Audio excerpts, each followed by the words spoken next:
ფსიქოლოგი, ფსიქოთერაპევტი, ფსიქოსოციალური განვითარების ცენტრი DAOS დამფუძნებელი და დღეს ჩვენ აქ შევიკრიბეთ იმისთვის, რომ ვისაუბროთ საჭირო საკითხზე, თემაზე, რომელიც ყველას აინტერესებს, როგორც წესი, ურთიერთობა და მისი ჯანსაღი და ტოქსიკური ფორმა. ჩვენ აქ შევიკრიბეთ, რათა პატივი მივიღოთ ყველა იმ ტოქსიკურ ურთიერთობას, რომელშიც ოდესმე ყოფილვართ.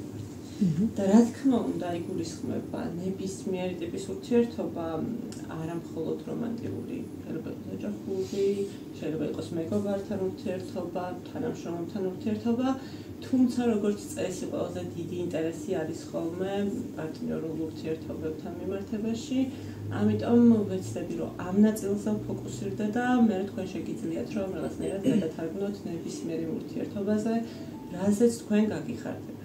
კარგი, დავიწყოთ იმის გარჩევით ან ახსნით, ესე ვთქვათ, თუ რა იგულისხმება ურთიერთობაში. ყოველ შემთხვევაში, როცა ვიტყვი ურთიერთობას, რა შეიძლება რომ მოვიაზროთ, ხო? ან მინიმუმ იმისთვის, რომ რაღაც პროცესს ურთიერთობა დავარქვათ, გვჭირდება ცოტა ორი ადამიანი. ფილოსოფიაში თუ წავალთ, შეიძლება საკუთარ თავთან ურთიერთობას სამყაროსთან და იმასთან და ამასთან, მაგრამ ეხლა რადგან ჩვენ საუბრობთ და როცა ვახსენებ ურთიერთობას, ამისთვის გვჭირდება სულ ცოტა ორი ადამიანი. და ის მოვლენა, ის პროცესი, იმიტომ რომ ამიტომ რაღაც ერთი სტატიკური სიტყვა შევარჩიო, რასაც ვქმნით. იმიტომ რომ ურთიერთობა არის შემოქმედებითი პროცესი და ეს არის ცალსახად განგრძობითი მდგომარეობა, მოვლენა, რასაც ერთად ადამიანები ქმნიან. და რაღაც ინსტრუმენტები არის ამ პროცესში საჭირო იმისთვის, რომ ურთიერთობა გამოვიდეს ჯანსაღი. ჯანსაღი ცოტა ბუნდოვანი სიტყვა, რაც მთავარია, რისთვის ვიწყებთ ურთიერთობას, ხო, აი ევოლუციურად რა ფუნქცია აქვს ურთიერთობას, ასოცირდება იმასთან, რომ ჩვენი მსგავსი, ან ჩვენთვის კომფორტული, ან ჩვენთვის უსაფრთხოების მომტანი ადამიანი უნდა ვიპოვოთ და მასთან ერთად თანაარსებობაში ვიყოთ. შესაბამისად, მთავარი ფუნქცია, რაც ურთიერთობის არის, რომ ჩვენი ყოფნა იყოს უფრო კომფორტული, უკეთესი, ვიდრე დავუშვათ მარტო ყოფნაში. ანუ ვიცით, რომ სოციალური არსებები ვართ, ვიცით, რომ გვჭირდება სასიცოცხლოდ ეს ურთიერთობები, კომუნიკაციები, ენერგიის გაცვლა, გამოცვლა და ამაში გულისხმობ როგორც ემოციებს, ისე აზრებს, გრძნობებს, ფიქრებს, მოქმედებებს, მოკლედ ყველა იმ შრეს, რაც ადამიანს როგორც ინდივიდს გვახასიათებს. მოდი ცოტა მეტაფორულად, ან მეტაფორას შემოვიტან და უფრო მეტად კონცენტრირდები ჯანსაღ ურთიერთობაზე, შემდეგ რაც მოგცემს იმის საშუალებას, რომ ერთგვარად ჩვენ თვითონაც რაღაც მიგნებები გავაკეთოთ, რა შეიძლება იყოს ამის საპირისპიროდ ტოქსიკური ურთიერთობა. თუ წარმოვიდგენთ, რომ ჩვენ ხვდებით და ვარჩევთ ადამიანს, რომელთან ერთადაც მაგალითად უნდა ავაშენოთ სახლი, იმიტომ რომ რაღაცნაირად სიმყუდროვესთან და იმ ყველაფერთანაც ჩამოვთვალე, რომ უსაფრთხოება და კომფორტი და ასე შემდეგ ჩემთვის ასოცირდება სახლი. თუმცა არსებობს სახლი, სადაც ასეთი სიტყვა და სიმყუდროვე არ არის ხოლმე.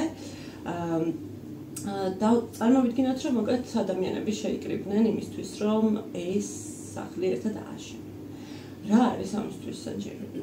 სულ ცოტა უნდა ვიცოდეთ, რას ვაკეთებთ და რა გვინდა რომ გამოგვივიდეს ერთგვარი პროექტი გქონდეს და ეგეთი პროექტები გვაქვს, იმიტომ რომ როდესაც ვიწყებთ სწავლას და სამყაროს შემეცნებას, ხედავთ გარკვეულ მოდელებს, ხო, ანუ კითხულობთ წიგნში, ვუყურებთ ოჯახში ჩვენი მშობლების, ან ნათესავების, მეზობლების ურთიერთობებს. რაღაცებზე ვოცნებობთ ყველაფერს, რომ თავი დავანებოთ, ხო, ანუ რაღაც რომანტიკული ფილმები მოგწონს და ვუყურებთ იქ რაღაც გაფართოებული თვალებით, რა კარგია, რომ ის ერთადერთი იპოვა და მე იმანაც თურმე იმასაც ხვარებია და მოკლედ რაღაცა ბედნიერებები ხდება. ანუ ეს მოდელები ისედაც გვაქვს ჩვენს წარმოდგენებში, ანუ დაახლოებით ვიცით ხოლმე რა გვინდა. თუმცა წარმოვიდგინეთ, რომ ანუ უკვე ორი ადამიანი როცა ხვდება, მე ჩემი ამ წარმოდგენებით მივდივარ ამ ურთიერთობაში და ის თავის წარმოდგენებით შემოდის. შესაბამისად, ძალიან მნიშვნელოვანი არის ის, რასაც ვეძახით კომუნიკაციას, ანუ გავცვალოთ ინფორმაცია. ძალიან ისე მშრალად ჟღერს კომუნიკაცია და ინფორმაციის გაცვლა გამოცვლა, მაგრამ სინამდვილეში კიდევ ბევრჯერ ვახსენებ მე მგონი დღეს სიტყვას ხელოვნებას და შემოქმედებას, იმიტომ რომ ეგ კიდევ ერთი ცალკე დიდი მნიშვნელოვანი პროცესი არის შემოქმედებითი, რომელიც საჭიროებს როგორც საკუთარ თავზე კონცენტრირებას, ისე მეორე ადამიანის არ დაკარგვას ამ პროცესში და პირიქით. როგორც წესი პირიქითაც ხშირად ხდება ხოლმე და ერთ-ერთ თერაპიაზე ძალიან ბუნებრივად დაიბადა ურთიერთობის ესეთი განმარტება, რომ ურთიერთობა არის შემოქმედებითი პროცესი, სხვასთან ყოფნის, როდესაც შენს თავს არ კარგავ. როცა არ კარგავ შენს თავს და ესეთი საფრთხეები ურთიერთობის დროს ძალიან ხშირად ჩნდება ხოლმე. ჩნდება, იმიტომ რომ არსებობს ბუნებრივი ასევე განპირობებული ჩვენი არქაული და ევოლუციური შიშებით, რაც არის მარტო დარჩენის შიში. და ადამიანის არ დაკარგვის თუ ადამიანთან ემოციური მიჯაჭვულობიდან გამომდინარე, ანუ იმ სურვილიდან გამომდინარე, რომ არ იქამე ის ერთადერთი ვიპოვე, ვინც მე მგონი მჭირდება და ვინც შემიცნის იმ უსაფრთხოებას, რაზეც აი ამ ჩემს წარმოსახვაში და წარმოდგენაში ამდენი მიოცნებია. მოდი მე გავაკეთებ ყველაფერს იმისთვის, რომ ეს ურთიერთობა ხელიდან არ გავუშვა და აი ამ სურვილმა, რომელიც არის ძალიან ასეთი ძაფრი, შეიძლება უცებ ჩვენი დღეს აღმოვაჩინოთ, რომ საკუთარი თავი შემოგვაკარგვინა. თუმცა ეხლა ეს ზმნა რო ესე არ დაგვრჩეს და პასუხისმგებლობა რომ რამე სამყაროს ან მერც ან ვინმე სხვას არ დაეკისროს, რა თქმა უნდა მნიშვნელოვანია ის, რომ ჩვენ თვითონ ვიყოთ ამ პროცესში ძალიან გაცნობიერებულები, როდესაც ვიწყებთ და როდესაც ვართ ურთიერთობაში. ამისთვის მნიშვნელოვანი არის კომუნიკაცია იმ კუთხით, რომ მე შემეძლოს ჩემი ფიქრების, აზრების და ემოციების გაზიარება, ვერბალიზაცია, ფსიქოლოგიის მეცახით ასერტულობას. ანუ მე შემიძლია რასაც ვგრძნობ, ვფიქრობ, განვიცდი და ეს ყველაფერი ერთმანეთთან მეტნაკლებად სინქრონში არის. ამ ყველაფრის სიტყვებად ქცევა მოვახერხო და მეორე ადამიანს გავუზიარო. ანუ მივადექით კიდევ ერთ ფუნდამენტს, რაც ამ ჩვენს სახლს აშენებს და ეს არის ნდობა.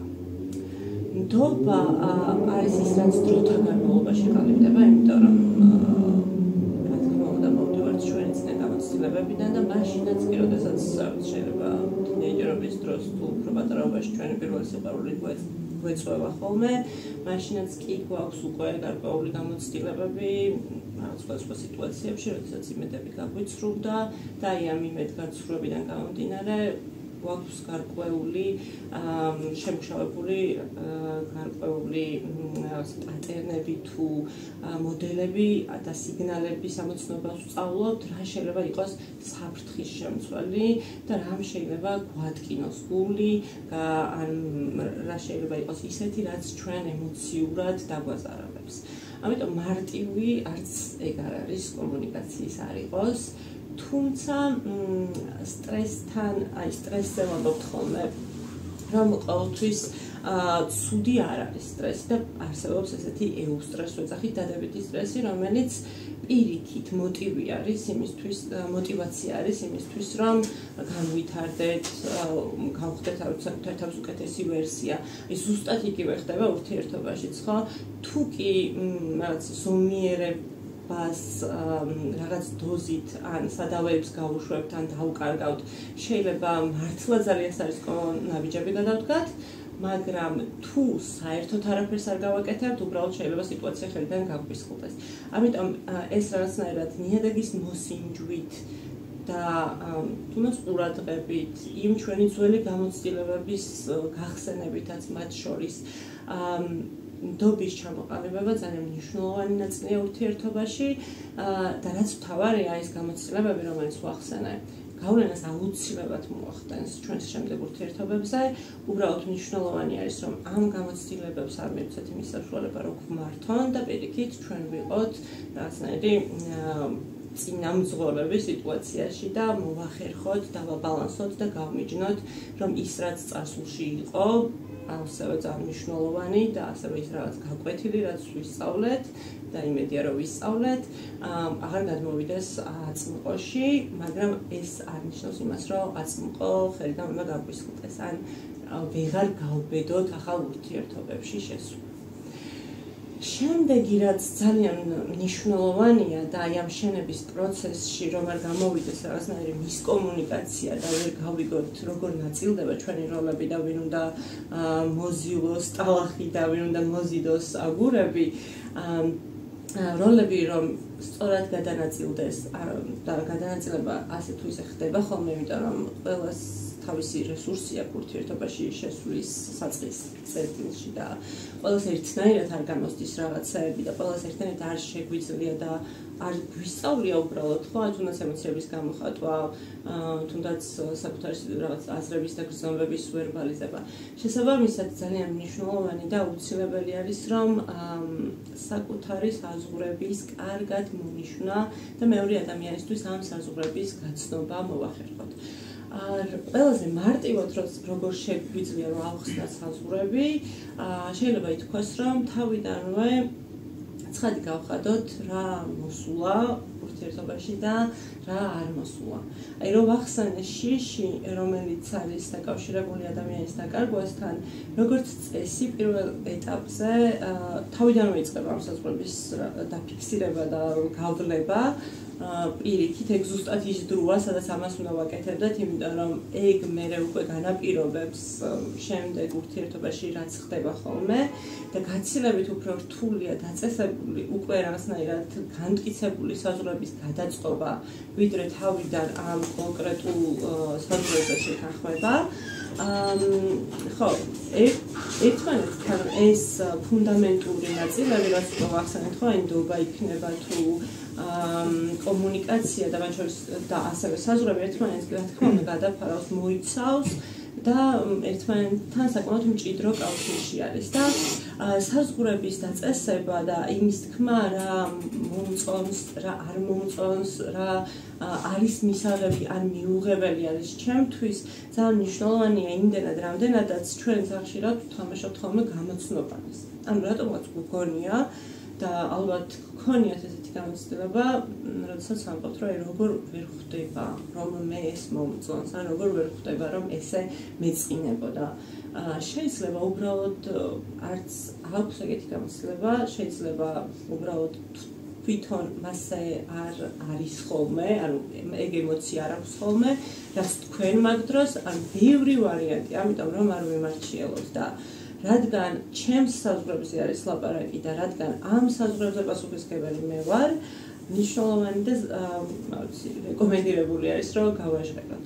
შეიძლება შეგხვდეთ ისეთი ადამიანი, რომლებიც კითხულობენ თქვენს აზრებს და ამოიცნობენ თქვენ რა ქსიამოვნებთ და არ ქსიამოვნებთ, მაგრამ ამის იმედად ნუ იქნებით, თუ კი გვინდა რომ ავაშენოთ ჯანსაღი ურთიერთობა და ავაშენოთ ის სახლი, რომელშიც ცხოვრება ღირს და გვესიამოვნება და თავს გვაგრძნობინებს უსაფრთხოდ და მყუდროდ. ცალსახად შემიძლია ვთქვა, რომ სიყვარული სამწუხაროდ ბევრწლიანმა დაკვირვებამ მაჩვენა, რომ საკმარისი არ არის იმისთვის, რომ ჯანსაღი ურთიერთობა ჩამოყალიბდეს. ანუ ის მიზიდულობა, სურვილი, ბნება და ასე შემდეგ და ასე შემდეგ არ არის საკმარისი იმისთვის, რომ ადამიანები ერთად დარჩნენ. და ის, რასაც მე ვლაპარაკობ, არის ის ფუნდამენტი, რაც ერთმანეთთან შეწებდება იმ ემოციით და გრძნობით, რასაც შეიძლება რომ დავარქვათ სიყვარული, ბნება, მიზიდულობა და ასე შემდეგ და ასე შემდეგ. ანუ ძალიან მნიშვნელოვანი კომპონენტია, თუმცა თუ არა ეს საფუძვლები, რაც ვახსენეთ, საზღვრები, კომუნიკაცია, ნდობა და პატივისცემა, ასევე ვიტყვი, უბრალოდ ვერ შევკრავთ იმ სახლის საძირკველს, რომელიც გვინდა რომ ავაშენოთ. და ცალსახად უნდა ითქვას ის, რომ და კიდევ ერთხელ გავიმეორებ იმ მესიჯს, რომ ურთიერთობა არის ხელოვნება, როდესაც ჩვენ ვართ სხვა ადამიანთან, ისე რომ ჩვენს თავს არ ვკარგავთ და ამის საშიშროება ყოველთვის არსებობს, თუ კი მე უფრო მეტად ვარ ორიენტირებული შენზე და ვივიწყებ საკუთარ თავს. მაგრამ იგივე ხდება, თუ კი მე მეტად ვარ ორიენტირებული ჩემ თავზე და გივიწყებ შენ, ამ შემთხვევაში არ უკარგავს საკუთარ თავს, მაგრამ შეიძლება დამეკარგოს მეორე ადამიანი.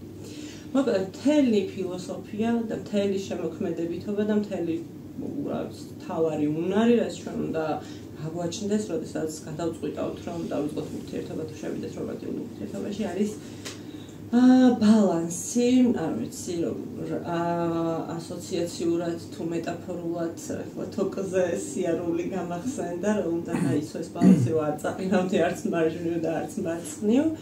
ნამდვილად რთულია. მით უმეტეს თუ ეს არ ხდება გარკვეული გამოცდილებების შემდეგ, მით უმეტეს თუ ეს გამოცდილებები იყო რთული, მტკივნეული, დაგვიტოვა სჭრილობები და შევდივართ ისე ახალ ურთიერთობაში.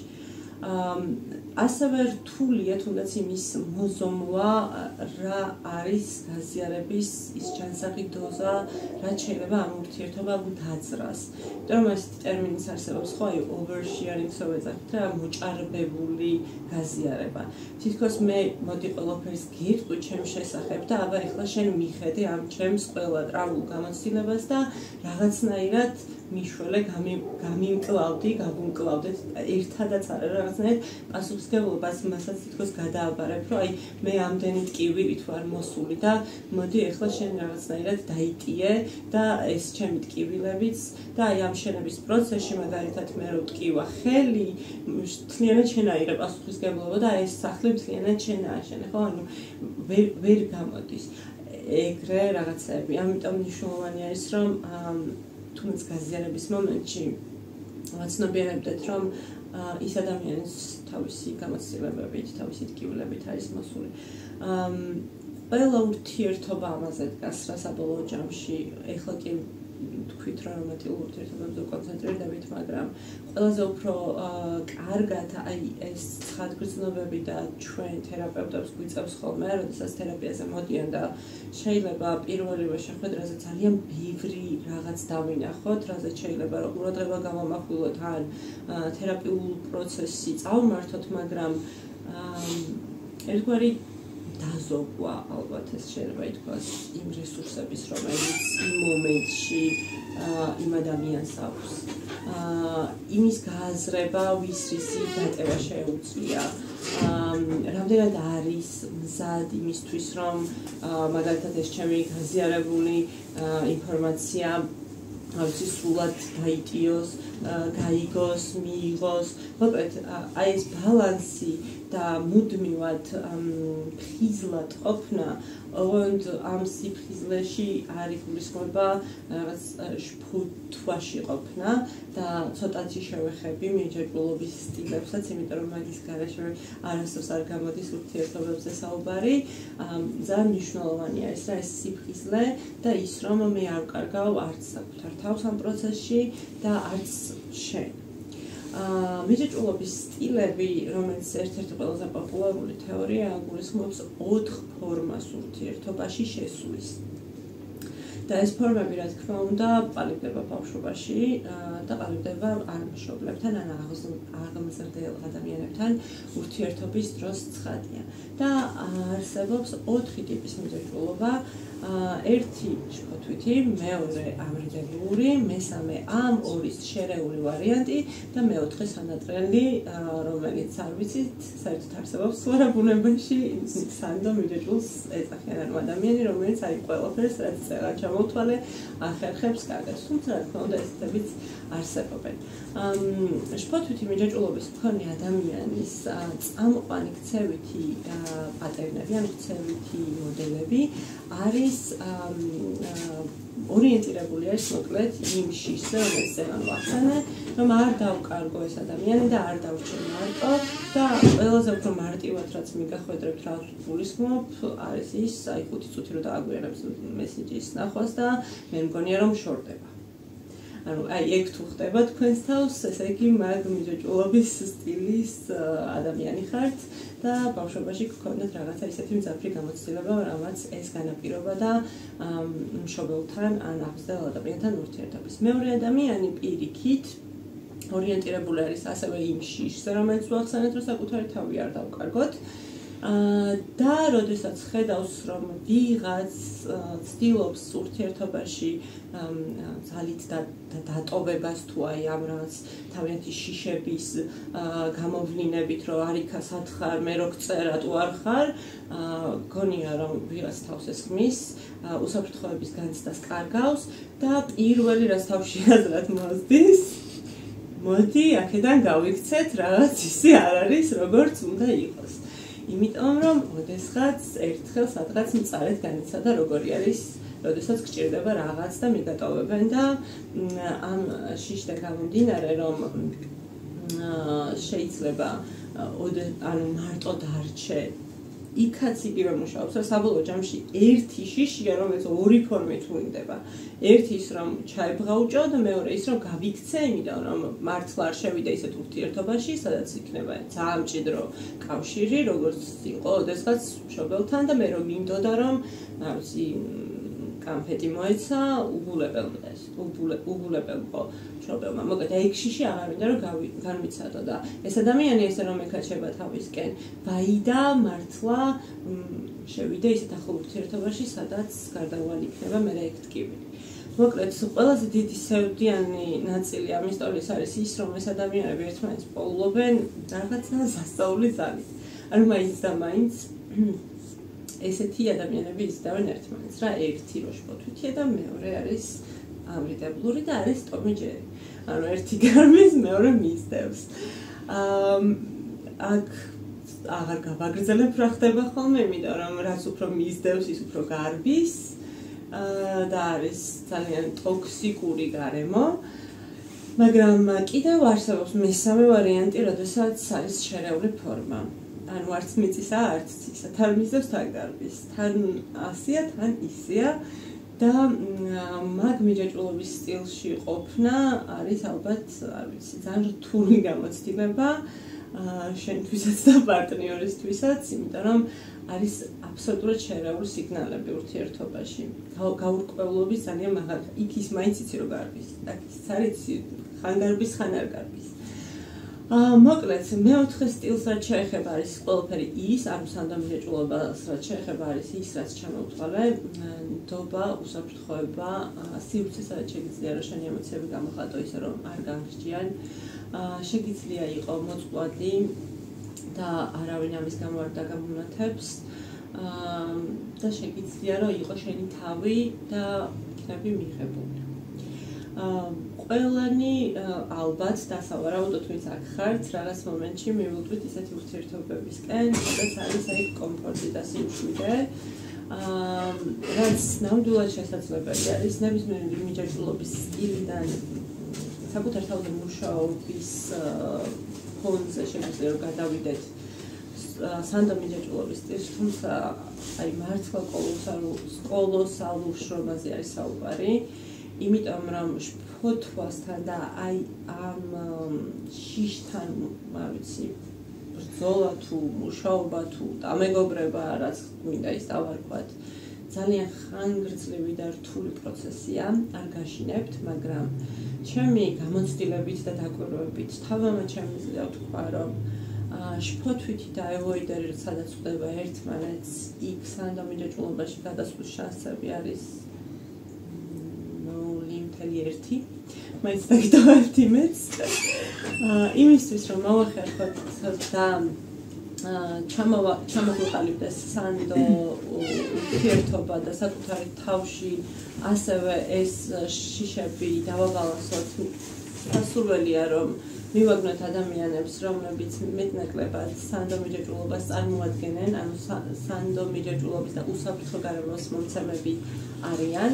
და ეხლა იტყვით რომ თუ ეგეთები ცოტანი არიან, სადო დავიპოვოთო, წარმოვიდგინოთ და აუცილებლად წარმოვიდგინოთ, რომ ეს არის ერთგვარი სპექტრი, სადაც ყველაფერი არის მეტნაკლებობით და არის ვიღაც უფრო მეტად შფოთვითი და ვიღაც უფრო მეტად ამრიდებლური და ვიღაც უფრო მეტად შეიძლება ანუ სანდომიჯაჭვულობის მახასიათებლები ქონდეს, მაგრამ ასევე იყოს ასე შფოთვითი ელემენტები, ან სანდომიჯაჭვულობის მახასიათებლები ქონდეს და ასევე ქონდეს ამრიდებლური ელემენტები, ამიტომ არსებობენ ესეთი ადამიანები, მე გისურვებთ, რომ ისინი მოძებნოთ და გქონდეთ ისეთი ურთიერთობა, სადაც შექმნით სახლს, ისე რომ იქნებით სხვასთან, მაგრამ არ დაკარგავთ თქვენს თავს.